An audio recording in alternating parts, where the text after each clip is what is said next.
Again, welcome to our to this event. This is Speak Smart: How to Avoid German Horror Mistakes. And my name is Nathan Winder, and I'm originally from Salt Lake City, Utah, in America, the good old USA. And Utah, for those that don't know, is in the western part of the United States. It's where we have the Rocky Mountains and we have the desert. So we have a lot of Western films that are filmed in Utah. So it's a great place, but I've lived in Germany for the last 12 years, and I've been working as a language trainer and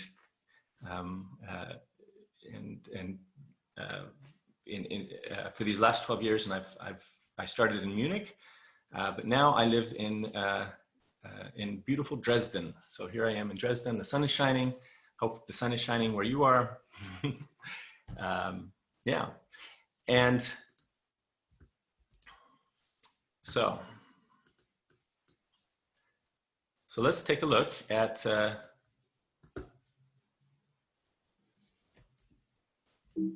oops. So let's take a look at what we want to do today. So we want to speak smart. We want to avoid these German horror mistakes. Now, when I talk about horror mistakes, they could be mistakes in grammar, like this, right? The food buys my wife. And now that's, if I say this in German, das Essen kauft meine Frau, then it's perfectly logical, right? But in English, we cannot translate this word for word, or else we have a horror situation like this. That's how we understand it as native English speakers. So what do we say in English? We have to say, my wife buys the food, of course. So the subject comes before the verb, the object after the verb. Very important in English. We could have a problem like this. It's easier to relax under friends. Yeah, in German, es ist einfacher, sich unter Freunden zu entspannen, right? But in English, this is what we picture if you translate this word for word. So that's not very good. We want to avoid that. So what do we say when we want to say unter Freunden in English? We say, oops, it's easier to relax among friends. So that's the preposition we use, among friends. So these are some of the kind of horror mistakes you want to avoid, some of these with grammar. But today I want to spend more time looking at different situations in these different, or I want to look at these different business situations and the mistakes or the problems that might come up in each of these situations. Now, of course, there are many things we could talk about, so I'm only focusing on a few things here and there to give you an example and an idea of things that we can train and get better at. So let's start with socializing. We all have to socialize. This is something that's a part of any interaction we have with other people, whether you're in a meeting or at a business lunch or on holiday. Wherever you are, you probably have to do a little bit of small talk, a little bit of socializing, and it's good to be ready for that. It's good to have some skills in mind. So the first thing I want to talk about is these questions, because these are very similar. All of these questions are very similar. How are you doing? What are you doing? What do you do? And how do you do? So that can be a little bit difficult, especially at the moment when the spotlight is on you and somebody asks you one of these questions. So they each mean different things. And let's take a look at what they each mean. And let's start with, how are you doing? Now you can see here we have these two people doing the Corona greeting with the elbows. I don't know if that will be the new thing, but there it is. So how are you doing? What does this mean? This simply means the same as how are you? So we can answer this with fine, thanks. Oops. Right? So how are you is usually a little bit more formal. How are you doing is sometimes a bit more informal. Yeah, and the answer is fine, thanks, not bad, thanks, great, thanks, and you know, you can say any of those things. It's important in English that we say fine, thanks, and not thanks, fine. So always make sure that when we answer this question, how are you or how are you doing, that you say thanks at the end, not at the beginning. Now, sometimes we say this very quickly. We don't say, how are you doing? We say, how you doing? How you doing? So that's just an easier way to say it. And we often say this simply as a way of saying hello to other people. So in English-speaking cultures, we don't have Guten Tag, Grüß Gott, Grüezi. We don't have that. We just have hello, which is a little bit too short. So we like to say, how are you? Or how you doing? When we want to say hello to other people. And so that's why you might walk into a supermarket and you might hear the cashier say to you, hi, how you doing? Even though it's a complete stranger, and that's fine, that's normal.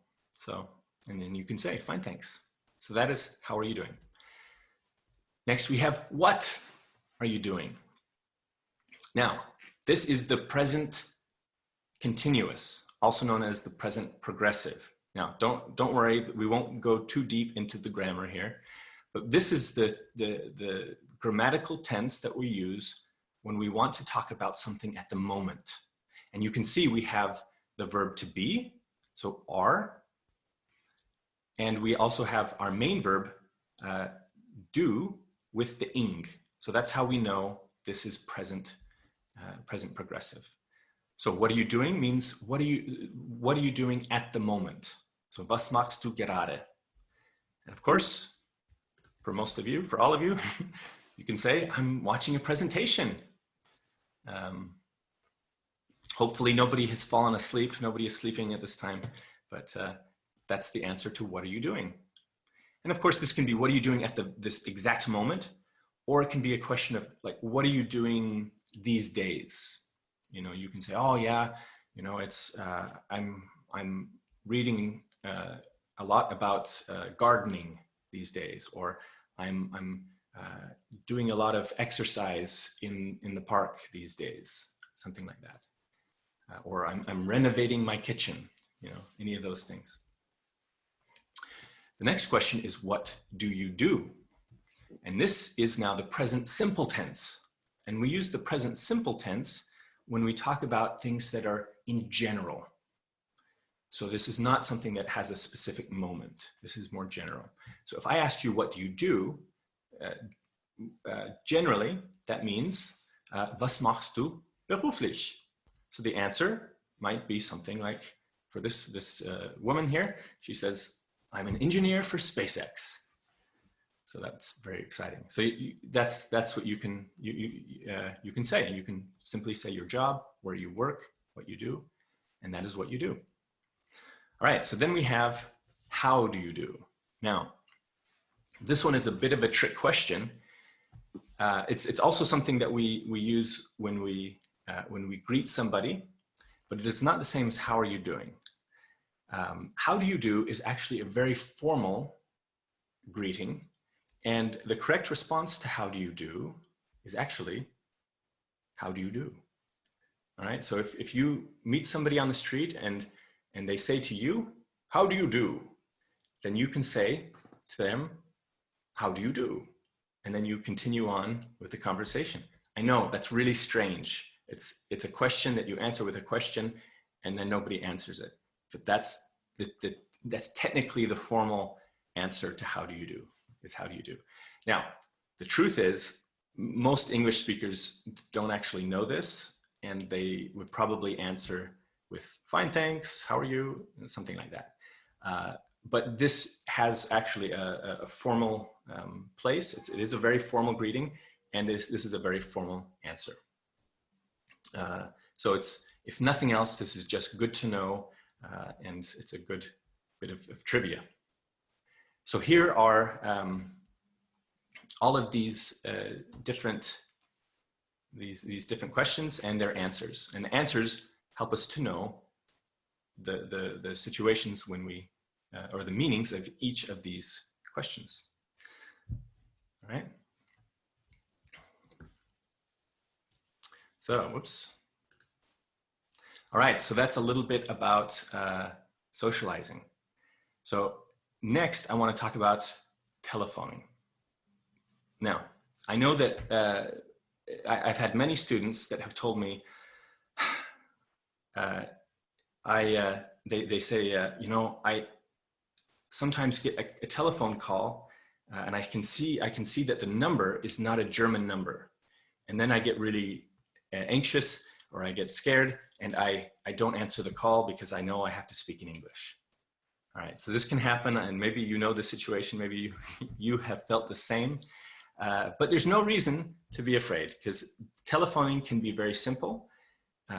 My advice is always on the telephone, keep it short, keep it simple, keep it clear, and that helps you a lot to avoid mistakes and to make sure that everything goes smoothly and goes well.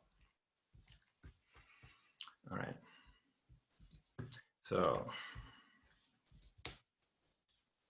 let's take a closer look at some situations.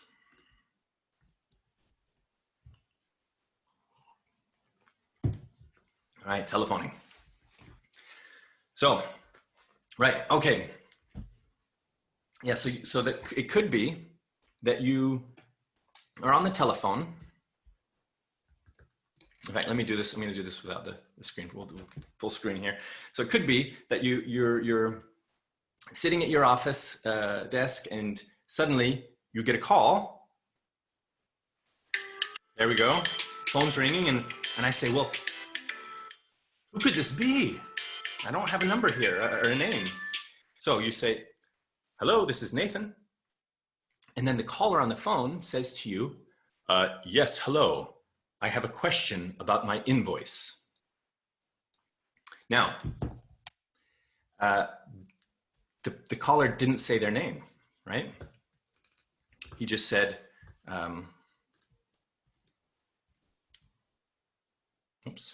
he just said this, yes, hello. I have a few questions about my invoice. So now you could think, it's this guy. He doesn't want to say his name because he's he's a killer or something, right? And then we panic. Oh no, who is this person? Who's calling me? Why won't they say their name?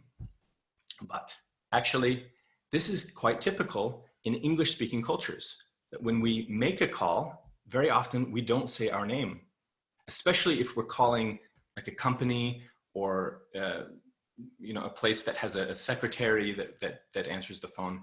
We very often just do not say our name. We simply say hello, and then we say what we want. And we expect that the person taking the call will ask us our name.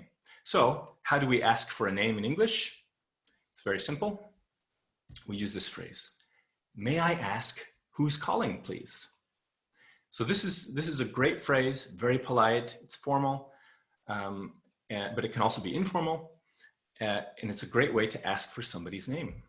And it's very typical to ask this question in English. And this may I ask is actually a great phrase to have ready to go for telephoning, because you can use it for other things also. You can say, may I ask what it's about? May I ask what time you will be coming? We can use this in many different ways. So may I ask is a great phrase, and it's one that you should have in your English toolbox, especially for telephoning. So the other situation that could come up on the telephone is when you have to make the call and you have to say to the other person why you are calling. Now in German, you could say something like, ja, ich rufe an wegen. And that's very typical to say in German. Now, in English, that doesn't translate quite the same as you might think. So in German, wegen normally, wegen means because of, right? So we can say, for example, ja, wegen des Wetters haben wir dieses Picnic abgesagt, right? So because of the weather, we canceled the picnic. And so for normal things, wegen means because of. But here, if I say, ich rufe an wegen, it does not mean because of. So what does it mean? Let's take a look. So here we have, ich rufe an wegen. And this simply means, sorry. So this means, it means I'm calling about. I'm calling about. So, you know the situation. You order something online. It looks great in the photo. And then it arrives at your door. You open up the package and, it does not look the same as the picture online. So that's when you have to make a phone call, maybe, right? Or you can send an email, but we're talking about phone calls here. So you might have to make a phone call and say, ja, ich rufe an wegen, or I'm calling about the shirt that I ordered. It's not a shirt, it's a dress, right? Or, yeah, there we go, I'm calling about. Or you can say, yeah, I'm calling about the blanket that I ordered. It's not a blanket. Right? These are all pictures from the internet of people that had disaster orders from online shops. So here's another one. You could say, yes, I'm calling about the carpet that I ordered. It's a little bit small. So I'm calling about is the phrase, and it's another essential phrase for the telephone. So that's how we say, ich rufe an wegen. All right, emailing. Now, some people tell me, oh, I don't need help with my emailing because I can just translate everything with Google and it's really easy. Well, that might be true, but there are still some things with emailing, some horror mistakes that we can make with emailing that even Google Translate or DeepL or any of the translation programs cannot help us with. So, for example, let's say you need to write an email to somebody who you don't know their name. In German, you say sehr geehrte Damen und Herren. Now, I have seen some people write, dear ladies and gentlemen. If you do that, then this is what I picture. I picture you are the circus master, the ring master, saying, "Dear ladies and gentlemen, boys and girls." No, we don't want to say "ladies and gentlemen" at the beginning of an email like that. Ladies and gentlemen is only for in-person events. So if you have a big event with many people present, then you can say "ladies and gentlemen." But in an email, we say "dear sir" or "madam." That's it. That's the phrase. Big S with sir, so capital S, and capital M with madam. And normally I know it's ladies first, but in this case we say sir before madam. So that's the phrase, dear sir or madam. Now some people ask about the comma after dear sir or madam or dear Mr. Jones. The comma is typical for American English to have the comma here. For British English, they often leave the comma out and they have no comma. So you can choose. There's no wrong or right way in that case. So another thing that could come up in an email, something else I see this phrase, "Thank you for your mail." Now, if you say this to a native speaker, then this is what we picture. We picture the mailman in a mailbox with actual paper mail. We can't use the word mail if we want to talk about email. We have to say, "Thank you for your email." So that's just a little one, but that's important. Also notice that if this is the beginning of the email after Dear Mr. Jones, then we need to have a capital T with thank you. So even though we have Dear Mr. Jones, comma, we still use a capital T in thank you for your email. So keep that in mind also. All right, next one. Dear Juanita, how are you? Could you please send me blah, blah, blah, the PDF? Now, we need to talk about how are you in an email. Of course, it's not wrong. You can do it if you want, but I think it's not a great idea. And here's why. So I say, Dear Juanita, how are you? Could you please send me a PDF of the report? Dear Nathan, I'm fine, thank you. How are you? Here's the PDF you asked for. Hi Juanita, I'm fine too, thank you. Thank you for the. You see, it's getting very, very awkward. It's not really personable. It's not really. It doesn't work. It just doesn't work. It's not nice. So what can we say as an alternative to how are you? Now, some of you might already know. Hopefully, you're thinking of it already. You say, Dear Juanita, I hope you're doing well. And this is great. It's friendly, it's personable, but you do not have to respond to I hope you're doing well. You can if you want. You can still say, oh yeah, I'm doing well, but you don't have to respond. So, and we can use this in many different ways. All right, we can say, I hope you're doing well. I hope you're having a great week. I hope you had a nice weekend or a nice holiday. I hope you're enjoying the summer weather.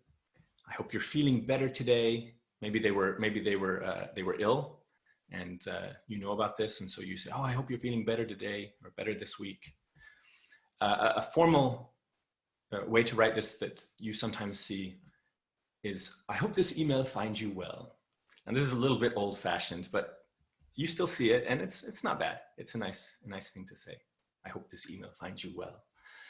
So those are all good alternatives to how are you in an email. Yeah. All right. Next, we need to talk about meetings. Now, when I say meetings, it could be a real meeting where you're all sitting together around a big table and everybody talks about their different points. It could be a meeting on Zoom or Teams or WebEx or something like that, just like what we're doing here. Or it could be a telephone call. It could even be you're out to lunch with some colleagues or something. Meetings happen all the time, and not just the formal kind of meetings that we have. So it's good to, so this language of meetings is good for everything, because life is a series of meetings, formal and informal. All right, so let's take a look at some of these things. All right, here we are, meetings. So now in a meeting, sometimes we have to disagree. Now, agreeing is easy, right? It's easy to agree with somebody. You can just say, yeah, I agree. That's great. Yes, right? That's, it's usually an easier thing to do socially as well. But disagreeing is a different story. Disagreeing can be sometimes difficult because we want to not just disagree, we also want to be polite. We might want to be diplomatic. So we need to look at the specific ways to disagree and still and avoid being ourselves the horror, right? We don't want to be a horror when we disagree. So, of course, we can simply say, I disagree, And maybe that's fine. Maybe you feel comfortable with your colleagues and you can simply say, I disagree. Maybe.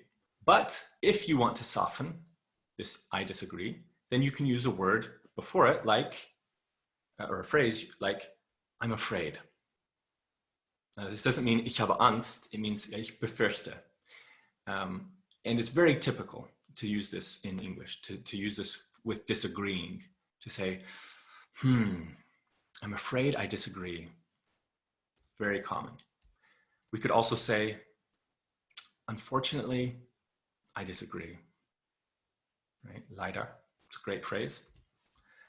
Another one is, I'm sorry, but I disagree. Or, actually, I disagree. So these are all softening words that we can use, and softening phrases that we can use before we say, I disagree, all right? Now, with I disagree itself, we can change that to something like this. Actually, I don't quite agree. So that softens it a little bit. We take the opposite, agree, and then we take a step back with don't quite. So, I don't quite agree. And in fact, this is a good trick to use for many different things. You can say, if something is bad, for example, you can say, that's bad. Or you can say, that's not quite the best version, right? Or that's not quite the best thing that we can do right now. So we do this all the time in English.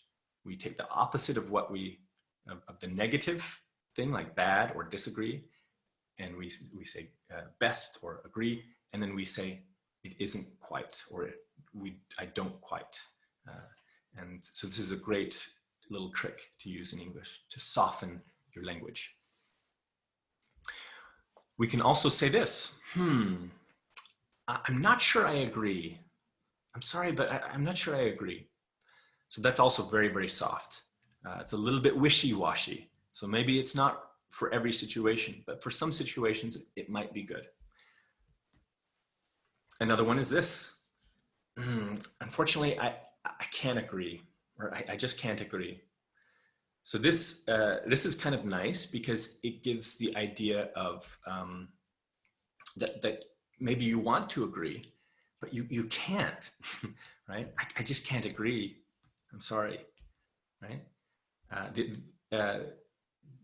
This is another one. This is similar. So you say, oh, I'm sorry, I have to disagree. I have to disagree. So we use this a lot. And again, this is nice because maybe I want to agree. I want to agree with you, but I can't. I have to disagree. So we use this very often in English. We say, oh, I'm afraid I have to disagree. And this one is actually very clear and direct, but still very polite. So this is a great phrase to use when you have to disagree. Or you can say it like this. You can say, actually, I see it a bit differently, or I see it differently. That's another way. You can use phrases like, I'm not so sure. I'm not so sure about that. Of course, this is very, very wishy-washy as well. It's not really a direct way to say I disagree. But again, maybe that's what you want. Maybe you just want to show that you are not completely sure about this idea that the other person talked about. So you say, I'm not so sure. Or you can make a suggestion, an alternative. You can say, well, it might be better to make our plans for next month, for example. So this might is a great word in English. You don't really have it in German, right? It's something like könnte eventuell, oder es wäre vielleicht besser. But we use might all the time in English, and it's a great way to soften our language, especially in this situation with might be. So we can say, well, it might be better to do X, Y, and Z. To make that even softer, we can make that suggestion into a question, right? Well, wouldn't it be better to do X, Y, and Z? Right, and that softens it even more. So that's a great way to disagree as well. So here we have it. We have all these different phrases that we can use to disagree in a polite way, in a diplomatic way in English. And again, you want to avoid being yourself the horror in this situation. So use these in your next meeting. All right. Now, the next thing that could come up in a meeting is, or in any situation, to be honest, is when you don't understand something that the other person has said. And now you know yourself if you're watching well, not just in a horror movie, but even in a situation in real life where you are, where it's a little bit scary, a little bit frightening, or where you're unsure about something. It's usually when it's dark. It's usually when the light is not very good. Like that's when we are most afraid of things. That's why the night, like all the horror movies, you know, the best horror movies take place at night, because it's dark, because we can't see. There's too much that we don't know. And that's exactly true with the language when it's, or in communication really. When it's dark in our minds, when the communication is dark, we are more afraid of ourselves, or of our, we're more afraid of making mistakes. We're more afraid of saying the wrong thing, or of missing something important. So it's important in communication to turn on the lights as much as we can to make things clearer. And when the lights go on, then it's not scary anymore. It's not frightening. We have understanding. We have a better idea of what's in front of us, and then we can react appropriately. So what can you do to get more clarity when you don't understand something? Of course, you all know this one. You can say something like, "Oh, I'm sorry, I didn't quite catch that." Now you can see that we use the word quite very often in English when we want to soften something. So here, you don't have to use it. You can say, "Oh, I'm sorry, I didn't catch that." That's okay. But quite is a good way to soften our words, or our language a little bit. So, "Oh, I'm sorry, I didn't quite catch that." And you can ask it in a very friendly way. And so that's a great thing to use when you didn't understand something. Another one is to say, "Oh, I'm sorry, could you please repeat that last bit?" Or, "Could you please repeat that?" And that's okay too. It's good to say sorry or excuse me at the beginning. That also helps to make it a little bit more diplomatic, a little bit softer. So, "Oh, sorry, could you please repeat that last bit?" I like to say that last bit because then it's clear that it's only the last part of the sentence that the other speaker said that you need to have repeated. You don't need the whole text repeated to you, only that last bit. So that's a good little extra thing to say. "Could you please repeat that last bit?" Here's another good one. And it's good for two reasons. So I can say, "Well, what do you mean by X, Y, and Z?" So you can use this when somebody uses a word. So the other speaker says a word that you don't understand. So for example, I'm in a very important meeting with Elon, and Elon says to me, "We will have to adopt a new modus operandi if we want to stay competitive." And I say, "Elon, sorry, what do you mean by modus operandi? What is that? Right? What do you mean by modus operandi?" So it's a great way to ask for clarification of a specific word or a specific phrase if you don't know what it means. And honestly, it's fine to ask these questions. Like I think that's really important that you feel free to ask a question like this in a meeting situation it's because it's so important that you understand the words and the terms that the other people are using. Now, you can also use this phrase when you understand every word, but maybe you don't understand what they mean by the words. So for example, I'm in a very important meeting with Warren, and he says to me, if you cannot accept this deal, then we will have to look for an alternative. And I say, well, what do you mean by an alternative, right? So I understand the word alternative, but I'm just asking for this clarification. Well, wait, what do you mean by this word? What's the context? Or give me more details. So this is also really, really important and really good. Now, the other thing that we can do, and this is really great if you can do it, if it's right for the situation, is to repeat back what the other person said to make sure that you understand it. So to repeat it back in your own words. So to do that, you can say something like this. You can say, so if I understand you correctly, you're saying X, Y, and Z. And they can say, yeah, exactly, that's what I'm saying. Or they can say, well, no, that's not quite true, or that's not quite right. And then they can correct you and you can come to a better understanding. So these are all really important phrases that you can use in your next meeting. But like I say, you can use them on the telephone.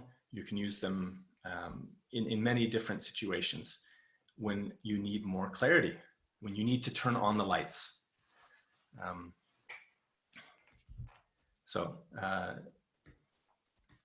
So keep those in mind. Keep those in your English toolbox. All right. So, oh yeah. Now what? Now what? So we've talked about all of these different wonderful. We've talked about all these different wonderful phrases and words and strategies for these different business situations. So now what can you do? How can you learn these? How can you get them in your head? Well, learning a language is a lot like building muscles. You need to train. And just like with building muscles, you have to repeat the action again and again. You have to speak the words or speak the phrases again and again.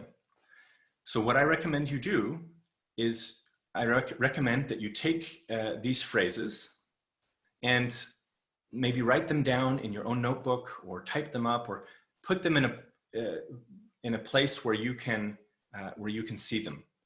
And you don't have to take everything. Just take the phrases that you think you will need. Take the ones that you like the best. When you say, yes, this, I need this phrase and I need this phrase.